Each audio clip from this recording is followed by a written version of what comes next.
Hey guys, how you doing? I'm Dan with Dan's 30-foot dory build here. I'm just sitting down to take a break here a little bit. I've just finished cutting up all my fiberglass that I need to cover my boat with, and it looks like I come up to about 27, 18, let's say 18 feet short of double layers over the whole entire boat. Tell me if this has happened to you. I went in for 128 lineal feet of material, and I got 3 splices as I'm unrolling it to measure it and cut it. Those 3 splices, except for one, came up short. Now the one that didn't really come up short, instead of 11 feet, I was like 4 inches short. But I got how do you say that? I got a overlap on my gun rails, which I'm going to carve off anyway. So I think I can squeeze it in. So I'm using it. That one piece came up short 4 inches, and my next piece for that section number 5, I got the full 11 feet I needed to wrap around the boat. Now remember, the boat's tapering, the bottom tapers, so I'm just working with the measurements at the wide end of the boat. Make sure I don't fall short. So I just finished cutting up section number 6, and I'm realizing now that I am short for the last 8 feet, running up to the tip of the boat. The name escapes me right now. I'm really sorry, but that's okay. I'm willing to blow another $80 on material to finish up the front end of the boat, so that's not a problem. I'm looking at this 6-ounce material. Now I know the plans called for 2 layers of 6-ounce, which I guess in reality adds up to about 12-ounce thickness. So hopefully that's going to be enough as far as the weight is concerned, because I really can't go and put another layer of material on here, because that would just simply mean I gotta buy more resin, and right now there's no way I can do that. Sorry about the giggles, it's just I'm amazed I got this far already. Okay, I'm really amazed. I drew lines across the bottom of the boat, port to oh my god. Port to, oh my god, I forgot the name of that too. Left to right. I'm just exhausted, I'm sorry. Just to set up the layout on the bottom of the boat and off to the sides. So hopefully all that sort of pans out as I go along the boat. Of course I lose about an inch on each layer as I work my way down the boat, and I sort of kind of calculated that in there too. Now I've got about 4 feet of material actually left over from the end of the roll. So I think what I'm going to do is just purchase the 18 feet one shot that I need, or go 20 feet. And I can use that last 4 feet wherever I come up short on the boat, if anything. I can use it for patching it in, or I can use it to reinforce maybe the bottom and the front somewhere where required. Like I said, I have no experience with these boats. I'm sure if you come into shore with them, the front bottom edge is going to hit the gravel or hit the sand and wear at that area. So I can see myself maybe putting a couple of little extra layers of leftover material there and getting away with that. So this is going to be a rather short video. I could have shot the video and showed you me cutting everything out and measuring it. I don't think you needed to see that, and that would also make for a very lengthy video. So I'm still on my iPhone here. I'm gotten used to using it, so this is the way it's going to go. Oh yes, also last post I put up, I had said, I believe I had 62 subscribers. I was wrong. I have 64 now. I have small numbers, but quality, right? Some people are showing interest enough to jump on board and subscribe, which is great.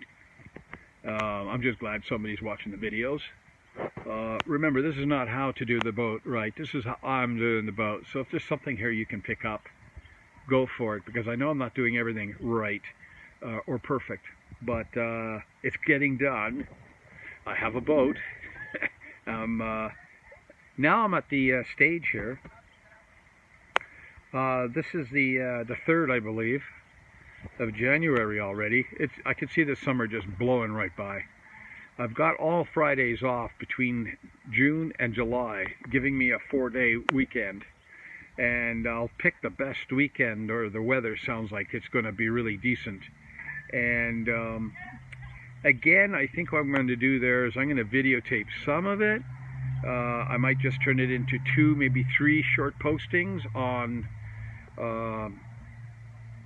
showing you how I'm going about laying this out.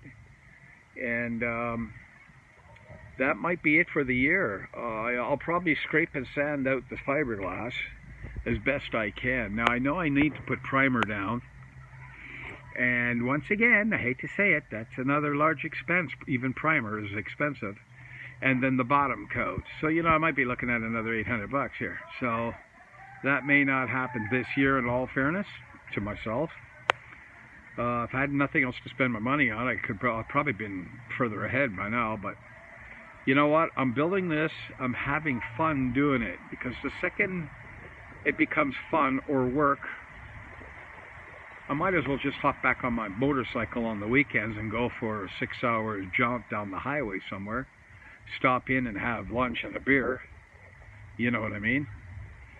And even though I like doing that, this is taking priority over everything. Absolutely everything I'm doing this summer is now kiboshed. You only get so many weekends in the summertime, right? So I'm really focusing on this project. I was lucky enough to get the boat thrown together by last summer, the end of the summer, the fall season, wrapped it up. Now I'm back again. I started early, and today for me, for the 3rd, I'm a week ahead cutting up my material. At least I know now I got a budget for, I don't know, another $90 worth of material. 18 feet at least, just to do one side in the front. I got to go in and find the names for the front end of these boats. I should know them by heart by now. I'm a little embarrassed, but I'm sorry. I think they call me an amateur boat builder.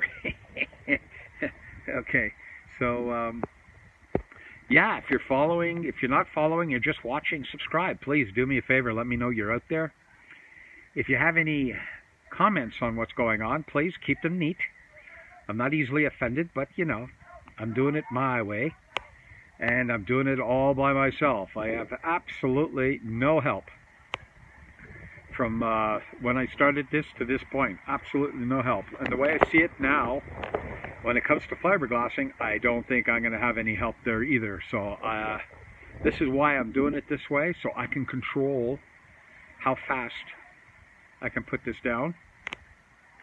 I don't want the resin to start kicking on me as I put the material down, and they say it's best to get it all down wet.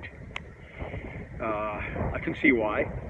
But I've also watched some videos where they've done one section, a third of the boat stopped, so I'll come back and do the rest tomorrow. They're going to have to sand that joint, grind that joint, I guess, and it works, I guess. But to each our own. So I'll just give you here, excuse me,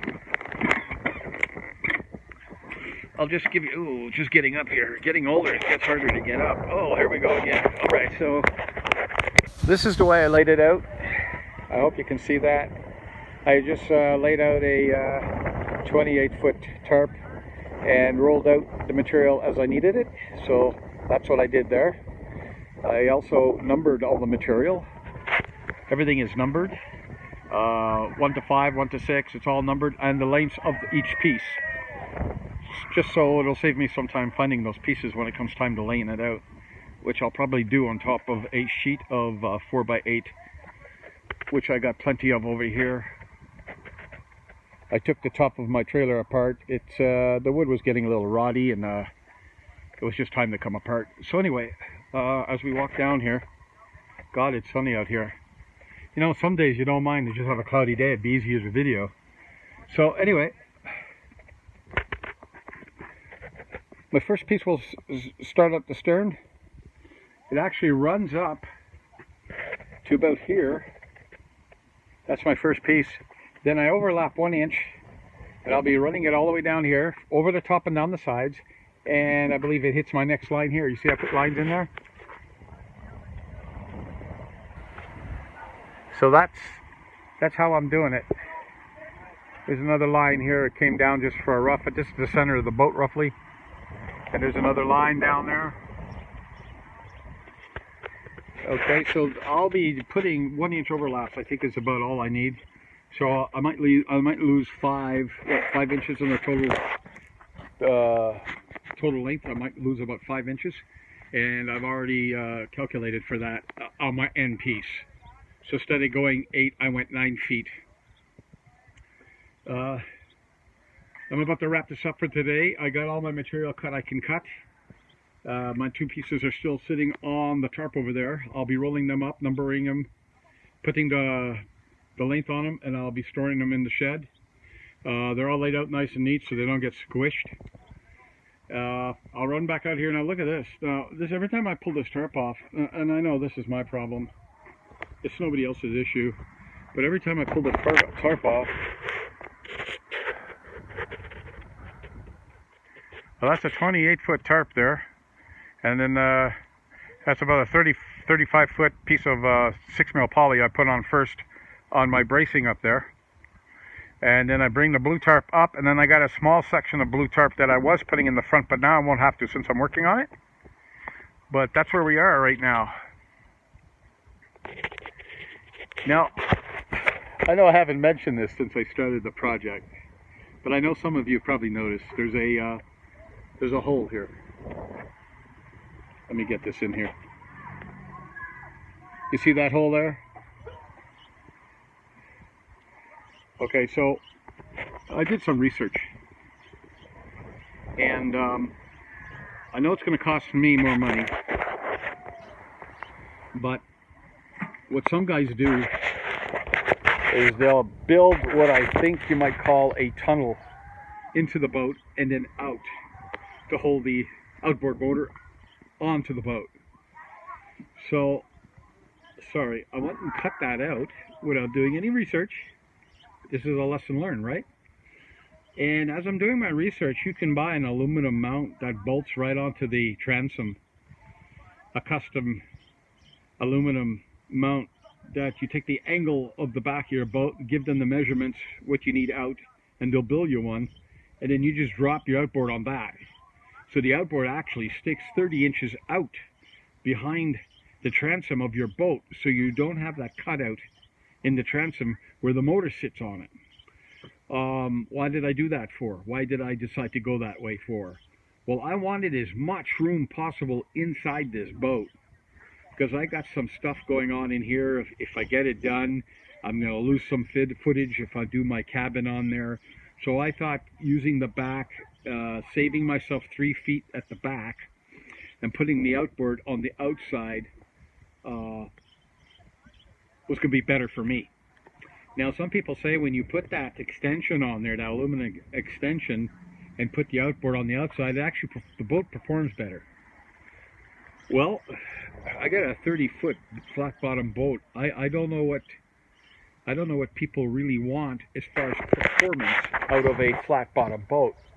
I'm hoping to get the family in there and move decently quick over the water with it. And I'm not looking to go 40 miles an hour, but I do want to go quick enough to, you know, go out and get back within reasonable time. Now, the other large expenses here that I haven't really been talking about is the outboard. Buying a brand new outboard, I've been looking at them, and they're probably going to run me, if I buy brand new, up to about 18 or 19,000 just for the motor. They're not cheap. This boat's rated from a 90 to a 200. Well, the thing's going to weigh in, without the cabin on it, around 2,800 pounds. So if you got an opinion about horsepower on a 30-foot flat bottom boat, why don't you leave me a comment? Because I don't know. Jeff Spira said you could put the 90 on it, and the U.S. Coast Guard says, I think if I read it right, that's the U.S. Coast Guard something, they say 200. I don't know. The bottom of the boat is actually 26 feet long. That will be sitting in the water, and then it shoots up to the 30-foot mark. So I got basically 26 feet of bottom boat going to be sitting in the water. So do I need a 200, or would a good 94 stroke do the job? Like, I don't know how fast these boats are really supposed to move. If I can get what? If I can get 12 clicks out of it, is that good? 15? Is that right? I don't know. So I know there are some experienced boat builders out there kind of looking at this. I would really appreciate your comments, what your opinion is on an outboard, the size of motor to put on this outboard. That'll probably be my largest leap here for getting this boat actually done, is getting the motor. It costs like 5 times more than the whole boat cost me to build so far. I think I'm into it for about almost 5,000 maybe. A little under 5 grand so far. That's including the fiberglass, right? And yeah, so that's where I'm at. So listen, again, 64 subscribers, fantastic. I got over 1,500 likes at this point, which is nice. Thank you very much to all of you. Those that come back, I'm going to try to keep you as entertained as possible, and move forward with this project, regardless what happens here. Thank you very much. I think I'm going to call it done for today. It's going to take me a bit of work to get that tarp out there. It's a windy day today here. It's March winds, and now we're into June, and this wind is still blowing. The trees are moving. I'm telling you, it's really irritating, but it's something you just deal with it, I guess, and move on. If you're not dealing with tarps and cutting material, it's a great day today. It's a fantastic day. It's not too hot, and we're supposed to reach at least 20 degrees today. I don't know what that is, 73, which is nice. So thank you very much. This is Dan and Dan's 30-foot dory bill saying, hey, until we meet again, have a good day.